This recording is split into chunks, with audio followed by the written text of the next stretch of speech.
How's it going, guys? It is May 21st today. I am waiting for my air drill. Yes, my air drill. I have gotten it shipped back up north. I'm at the North Farm right now because you can actually see water laying around behind me. I don't know how much rain they've gotten. Over 5.5 inches and under 8. So somewhere in there, within like a few weeks, it's a soup hole. It's the exact opposite of back home. We got maybe 6/10, maybe. So we're blowing away down there and they're floating away up here. So it's going to be a challenge. It's going to be really hard to get something in the ground. We're going to see how it's going to go. As you already know, I did not get up here to work on my drill up north. Why? Because I was seeding. I already told you guys, it's kind of bright. I already told you guys that was most likely going to happen. So we'll not be using the drill up here. We'll be using my drill. So I got it shipped up. Just waiting for it now. I can see it coming down the road. Then we're going to hook up to it and we're going to pull it into the field. And we're going to wait for it to dry up here. I don't know how long that's going to take. And we're going to have to get this done right on the highway because you cannot get into my yard because it's a mud hole. So I'm going to have to just unhook it right here on the highway from the truck and then drag it into my field and wait for it to dry.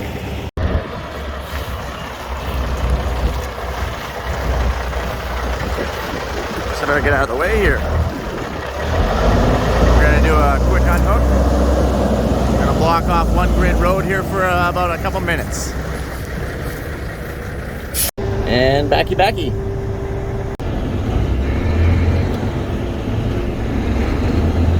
Let's get this thing into my field. And just like that, we're going through some mud.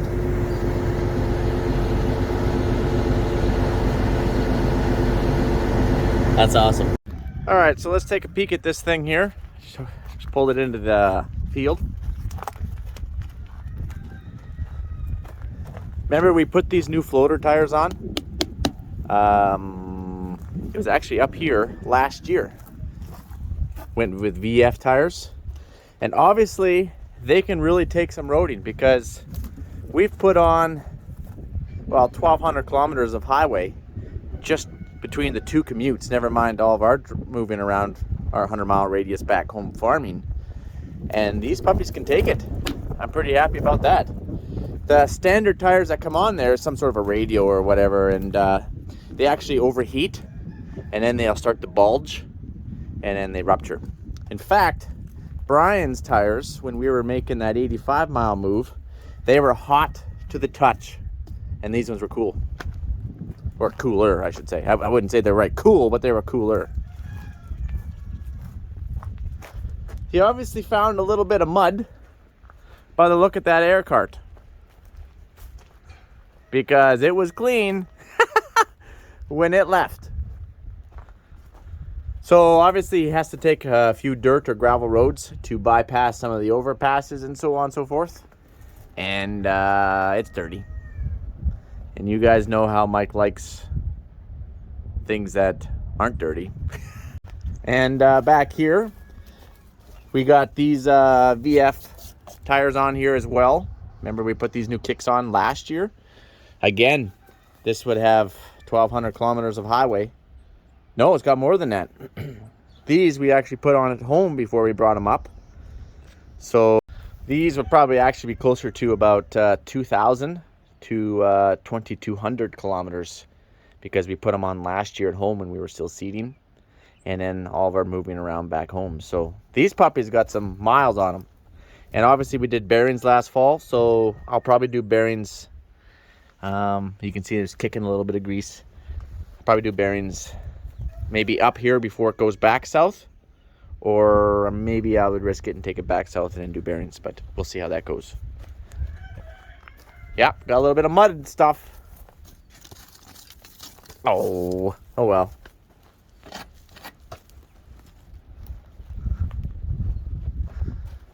Oof. That's dirty. Gonna need a wash. It's gonna need a wash. Obviously you want to look in here. Yes, I know I'm still missing that stud. I'm not doing that stud until after seeding, because you have to pull everything off. Duals, the brakes and stuff on the back. And what I might do is I might put new bearings in here while at the same time re-bearing the cart, because the cart's got a lot of miles on it. cart has a lot of miles actually, because it's a 2019 and we've been doing a lot of roading since 2019.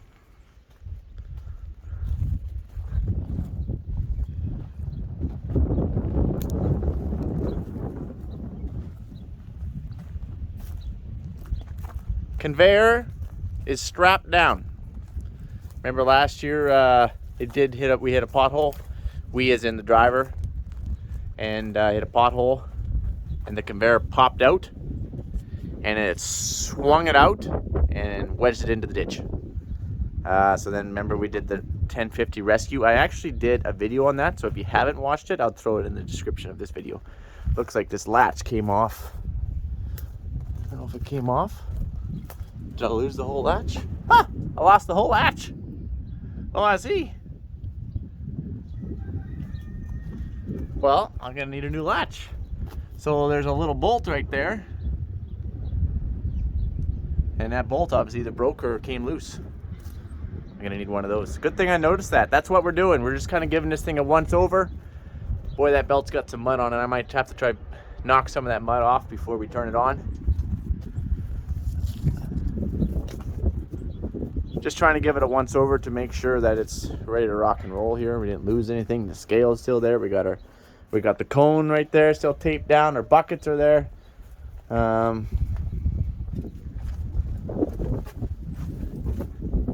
Everything looks fine.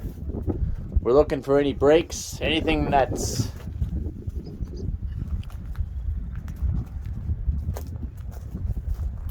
I might need to get parts for before we start seeding.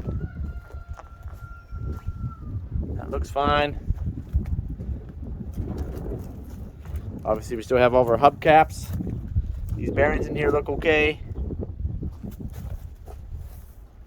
Hard to see the tires because they're full of mud, but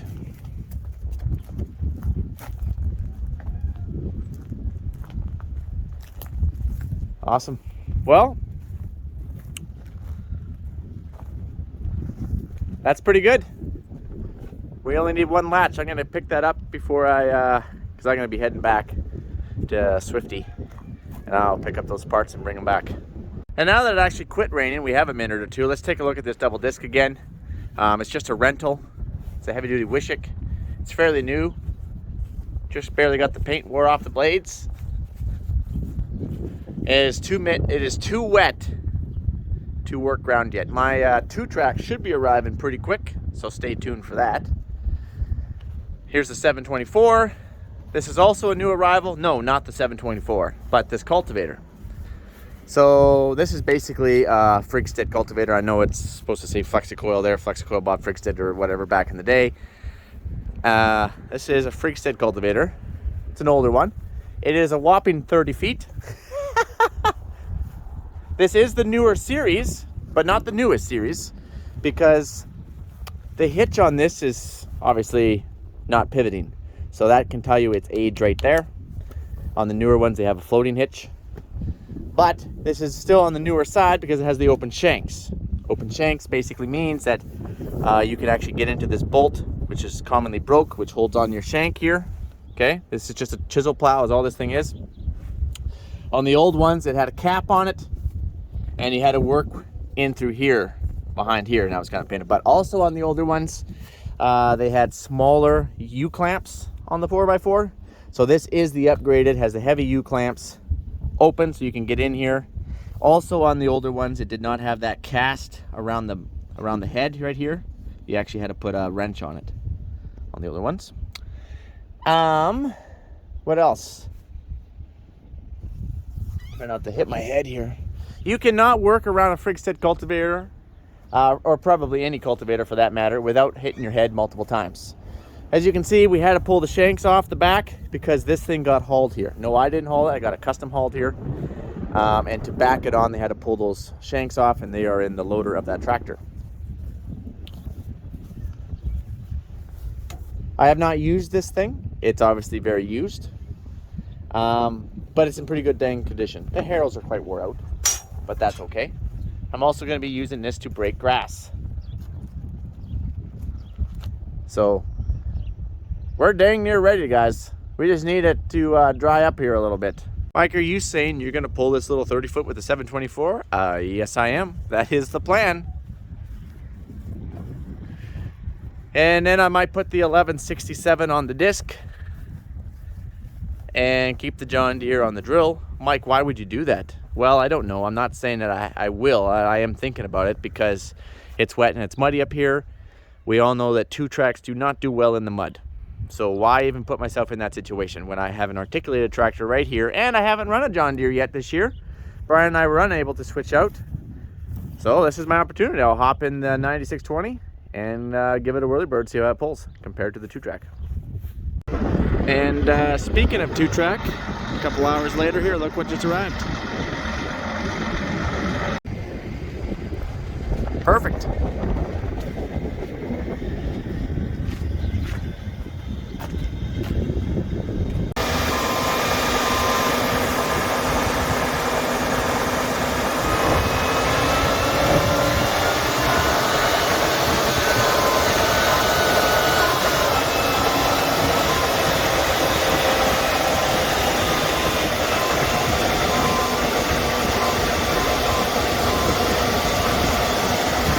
Like that, we're off.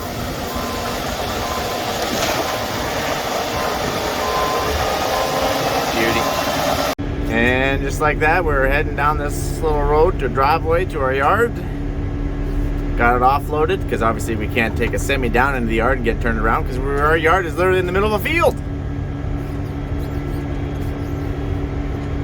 I definitely, from the little bit that I drove the John Deere and hopped into this thing, it's so nice not to have to shift.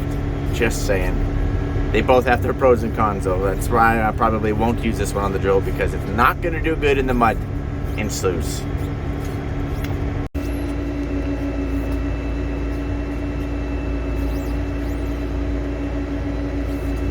Well, it feels good to start getting stuff up here. I got to get some semis up here and some miscellaneous things like that. And by that time, maybe it'll be dry enough we can start scratching some mud.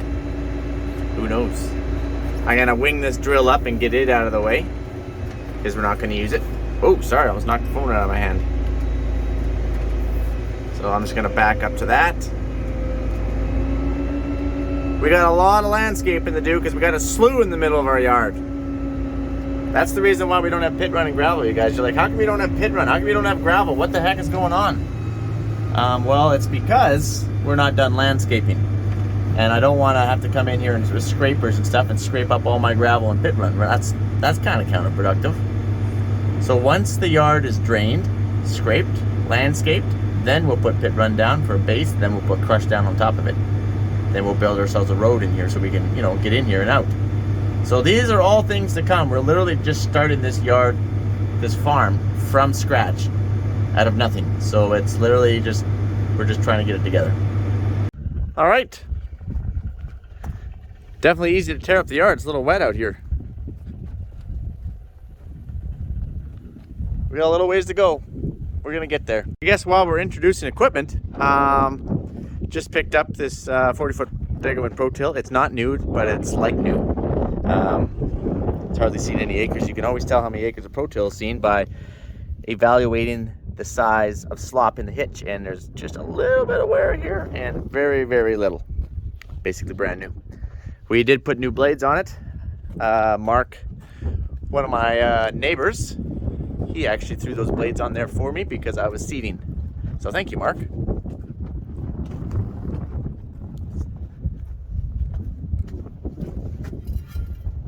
Awesome. It's a 40-foot. This is not the one from the main farm back home. This is been purchased just for this farm up here. And then we picked up a 80-foot Degaman roller. This one has seen some better days. It's got some welds on it in places I didn't even know that there could be places, but by golly George, I think it will do for what we need it to do. Because I want to roll everything but the canola. I'm going to roll the barley, the wheat, obviously your pulses if you grow any. The reason why I want to roll everything up here is because if it lodges, if it goes down, I want to be able to put my headers down without having taken any rocks. So this was also purchased by this farm and this farm for this farm up here. This upgrade was just put on. It had the smaller wheels, and then the smaller wheels was busting out all the rims. So we got them to throw some new bearings in. Although, yeah, I got them to throw some new bearings in. The seals don't look awesome. And then they put this upgraded kit on. Obviously, we have a few leaky hydraulic hoses. It'll do for what we need it to do. I would rate this like a 5 out of 10.